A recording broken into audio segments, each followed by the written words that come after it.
Kasih karunia dan damai sejahtera Allah Bapa kita dan anaknya Tuhan Yesus Kristus menyertai saudara. Amin. Shalom, saudaraku yang terkasih di dalam nama Tuhan Yesus Kristus. Senang bisa menyapa saudara di tempat saudara berada hari ini dalam dimensi yang berbeda, tetapi dalam dunia yang sama. Sebagai insan yang diciptakan untuk Tuhan, sebelum melakukan rangkaian aktivitas kita pada hari ini, marilah kita mengawalinya dengan mendengarkan firman Tuhan. Firman Tuhan untuk kita pada hari ini tertulis dalam kitab Lukas pasal yang ke-6 ayatnya yang ke-37. Demikian pembacaan firman Tuhan. Janganlah kamu menghakimi, maka kamu pun tidak akan dihakimi. Dan janganlah kamu menghukum, maka kamu pun tidak akan dihukum. Ampunilah dan kamu akan diampuni. Demikian pembacaan firman Tuhan. Saudaraku yang terkasih di dalam nama Tuhan Yesus Kristus, perikop kita hari ini adalah pembahasan tentang hal menghakimi.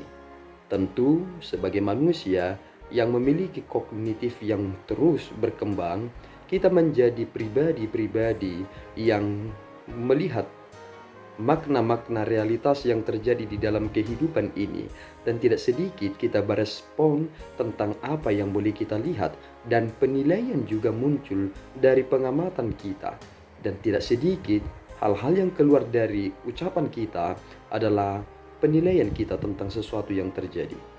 Hal menghakimi menjadi sesuatu hal yang dekat dengan pribadi kita sebagai manusia, dan hal ini jugalah yang membutakan mata kita. Mengapa demikian? Karena ternyata ketika kita lebih mudah tergerak untuk menghakimi orang lain, maka kita meluputkan diri kita sendiri, sehingga kita sulit untuk mengkoreksi diri kita, tetapi lebih mudah untuk mengkoreksi orang lain. Tetapi persoalan yang sangat penting adalah jika seseorang tidak mau dirinya untuk dihakimi, maka hal apa yang mungkin akan terjadi?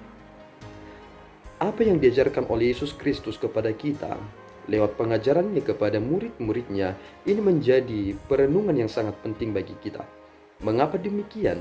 Karena ternyata ini adalah cara yang sangat tepat memaknai tentang doa Bapa kami. Dan ampunilah kami akan kesalahan kami seperti kami juga telah mengampuni orang yang bersalah kepada kami. Mengampuni orang yang bersalah kepada kami, demikian jugalah Tuhan mengampuni kita. Apakah ada kapasitas kita untuk mengampuni orang lain sehingga Tuhan mengampuni diri kita? Tentu kita akan semakin menyadari bahwa ketika kita mengampuni orang lain, kita sedang mengerjakan keselamatan kita. Kita telah diampuni terlebih dahulu sehingga kita harus mengampuni orang lain. Ini yang menjadi substansi.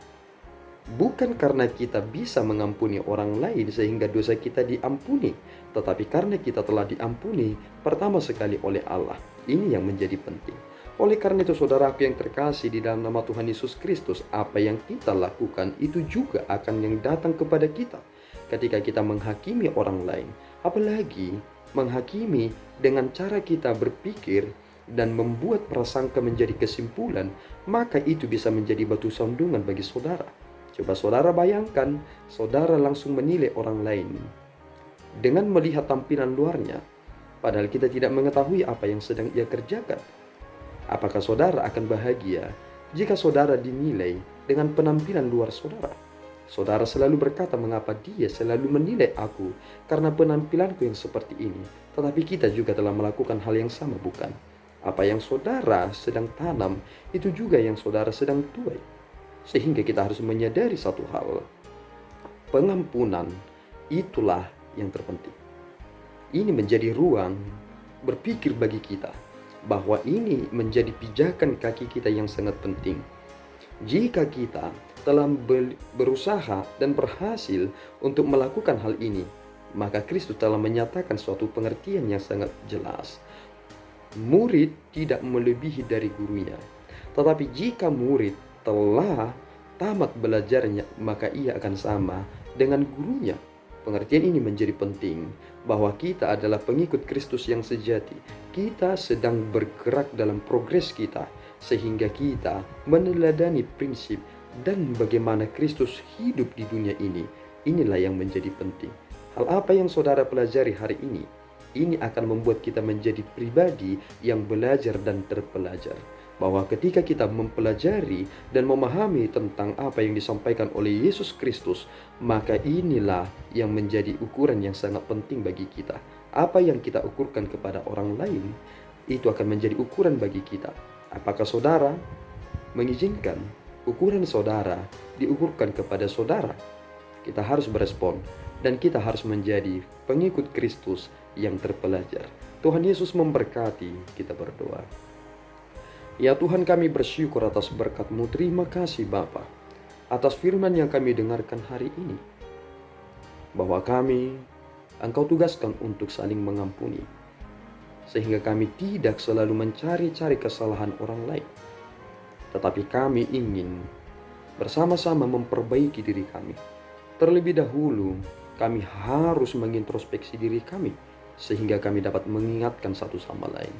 Tolong kami Bapa, supaya kami tidak begitu tergesa-gesa dalam hidup ini, tetapi kami melakukan kepastian sebagaimana Kristus telah menyatakannya di dalam Roh Kudus. Terpuji nama-Mu Bapa, dalam Yesus kami telah berdoa dan mengucap syukur. Anugerah Tuhan kita Yesus Kristus, kasih setia Allah Bapa, dan persekutuan Roh Kudus menyertai saudara. Amin. Tuhan Yesus memberkati.